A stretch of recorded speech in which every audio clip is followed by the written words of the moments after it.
కొంతమంది రైతులు జనరల్గా అడిగేటువంటి ఒక ప్రశ్న ఏంటంటే, మా చెరువు గట్టు మీద మేము కోళ్ళు పెంచుతున్నామండి, వీటి వల్ల బయోసెక్యూరిటీ రిస్క్ ఏదైనా ఉంటుందా? అంటే వైట్ స్పాట్ వైరస్ మా చెరువులోకి వచ్చే అవకాశం ఉందా అని చెప్పేసి అడుగుతూ ఉంటారు. దీనిపైన టెక్స్ట్ బుక్స్లో కూడా దీనిపైన వివరణ లేదు. నేను నా పర్సనల్ ఒపీనియన్ నేను మీతో షేర్ చేసుకుంటాను. మీరు నాతో ఏకీభవించవచ్చు లేదా విభేదించవచ్చు, ప్రాబ్లం ఏమీ లేదు. ఇక్కడ ఏంటంటే పక్షులకు సంబంధించినటువంటి శాస్త్రాన్ని ఆర్నిథాలజీ అంటారు. కోడి కూడా పక్షిగానే పరిగణిస్తాము. సో ఈ ఆర్నిథాలజీలో వచ్చేటువంటి ఒక ఇంపార్టెంట్ ఇన్ఫర్మేషన్ ఏంటంటే, పక్షులన్నిటిలో అతి తెలివైన పక్షి కాకి. మనం చెరువుల దగ్గర కూడా చూసినట్లయితే కాకి నీళ్ల మీద ఏదైనా రోగం వచ్చినటువంటి రొయ్య బలహీనంగా ఎత్తు ఉంటే దాన్ని పట్టుకొని వెళ్ళి పక్కన ఇంకొక చెరువు గట్టు మీదకో లేదా చెట్టు మీదకో వెళ్ళి తింటూ ఉంటుంది.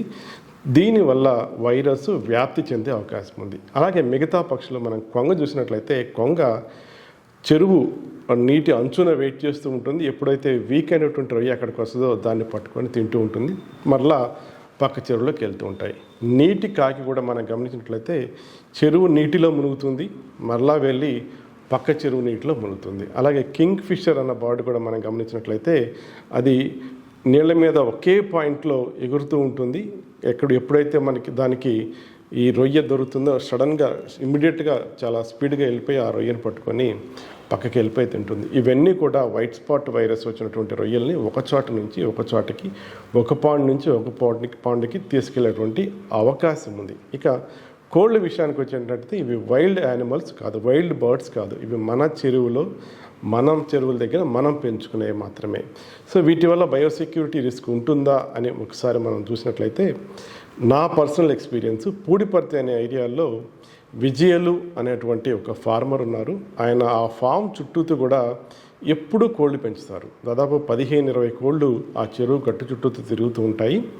సో ఆ ఊరు మొత్తం మీద నేను గత 20 సంవత్సరాల డేటా చూసినప్పుడు వైట్ స్పాట్ వైరస్ ఆ ఒక్క పాండ్లోనే తక్కువగా ఉంది మిగతా పాండ్స్లో పోల్చినప్పుడు. నేను ఎందువల్ల అనుకుంటున్నానంటే, వైట్ స్పాట్ వైరస్ వ్యాధిని ఒక చోట నుంచి ఒక చోటకి తీసుకొచ్చేటువంటి క్యారియర్స్, ఉదాహరణకి మనం ఆక్వాటిక్ ఇన్సెక్ట్స్ అంటాం, చిన్న చిన్న పురుగులు లాంటివి. ఈ పురుగులు ఒక పాండ్ పట్టినట్లయితే ఇంకొక పాండ్కి వస్తాయి.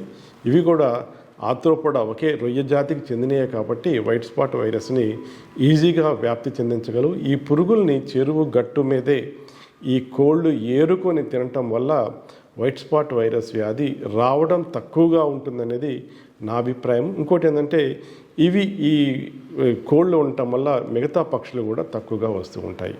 సో ఇది నా పర్సనల్ అభిప్రాయం. మీరు కూడా మీ అభిప్రాయాన్ని కింద కామెంట్ బాక్స్ ద్వారా తెలియజేయండి.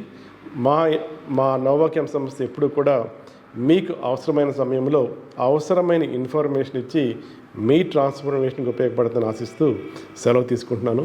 All the best.